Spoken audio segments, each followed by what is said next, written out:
നമസ്കാരം. ശബരിമലയിലെ സ്വർണ്ണക്കൊള്ളയിൽ തന്ത്രിക്കും പങ്കുണ്ടോ? നിലവിൽ പുറത്തു വരുന്ന വാർത്തകൾ അത്ര ശുഭകരമല്ല. കാരണം ശബരിമലയിൽ വർഷങ്ങൾക്ക് മുൻപ് മാറ്റിയ കൊടിമരത്തിലെ വാജിവാഹനം, അതായത് കൊടിമരത്തിലെ ഏറ്റവും പവർഫുൾ എന്ന് കരുതുന്ന ഏറ്റവും പ്രാമുഖ്യമുള്ള ഒരു ഭാഗമാണ് വാജിവാഹനം.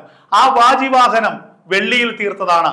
ആ വാജിവാഹനം കാണാനില്ല എന്ന് വർഷങ്ങളായി അയ്യപ്പ സേവാ സമാജം അടക്കമുള്ള സംഘടനകൾ, നിരവധി ഹൈന്ദവ സംഘടനകൾ ഈ ഒരു ആക്ഷേപവും ആരോപണവും ഉന്നയിക്കുന്നു. ഇപ്പോൾ ഇതാ പൊടുന്നനെ തന്ത്രി കണ്ഠര് രാജീവരുടെ തിരുവായിൽ നിന്ന് ആ ഒരു മൊഴി ഉണ്ടാകുന്നു.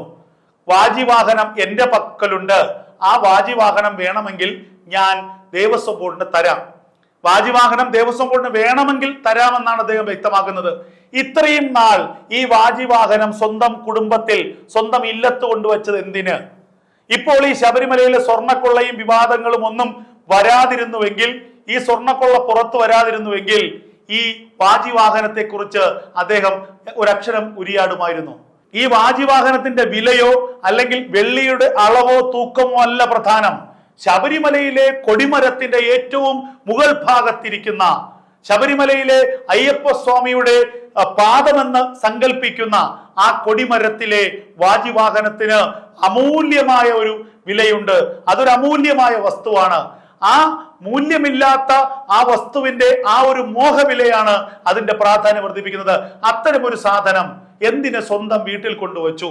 ഇത്രയും കാലം എന്തുകൊണ്ട് ശബരിമലയിലെ സ്ട്രോങ് റൂമിലേക്ക് ഇത് കൊടുക്കാൻ തന്ത്രിക്ക് സാധിച്ചില്ല? തന്ത്രി എന്തുകൊണ്ടാണ് അത് കൊടുക്കാതിരുന്നത്?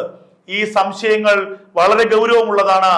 ഇത്തരത്തിൽ വാജിവാഹനം കൊണ്ടുപോയി കാണാനില്ലായിരുന്നു, പിന്നീട് ഒരു സുപ്രഭാതത്തിൽ പിടിക്കപ്പെടുമെന്നായപ്പോൾ വാജിവാഹനം തിരികെ കൊടുത്തു. കോംപ്രമൈസ് ആക്കാനാണെങ്കിൽ ശബരിമല സന്നിധാനത്ത് നിന്ന് കൊള്ള ചെയ്ത, അടിച്ചു മാറ്റിയ സ്വർണം ഉണ്ണികൃഷ്ണൻ പോറ്റി തിരികെ കൊടുത്താൽ പോരെ? ഉണ്ണികൃഷ്ണൻ പോറ്റി മാത്രമല്ല, ശബരിമലയിൽ നിന്ന് കാലാകാലങ്ങളായി എന്തൊക്കെ കൊള്ള ചെയ്തിട്ടുണ്ടോ ആ കൊള്ള സംഘങ്ങൾ ആ കൊള്ള മുതൽ തിരിച്ചു കൊടുത്താൽ തീരുന്നതാണോ പ്രശ്നം? തിരുപ്പതിയിൽ 100 കോടി മോഷ്ടിച്ച ആ ജീവനക്കാരൻ 140 കോടി രൂപയുടെ വസ്തു തിരുപ്പതി ദേവസ്വത്തിന്റെ പേരിൽ എഴുതി കൊടുത്തപ്പോൾ എല്ലാം കോംപ്രമൈസ് ആയതുപോലെയാണെങ്കിൽ ഉണ്ണികൃഷ്ണൻ പോറ്റിയും വെറുതെ വിടേണ്ടി വരും. ഉണ്ണികൃഷ്ണൻ പോറ്റിയും എടുത്ത 494 ഗ്രാം സ്വർണമോ അല്ലെങ്കിൽ 2 കിലോ സ്വർണമോ ഒക്കെ തിരികെ കൊടുത്താൽ ആ കേസ് തീരും.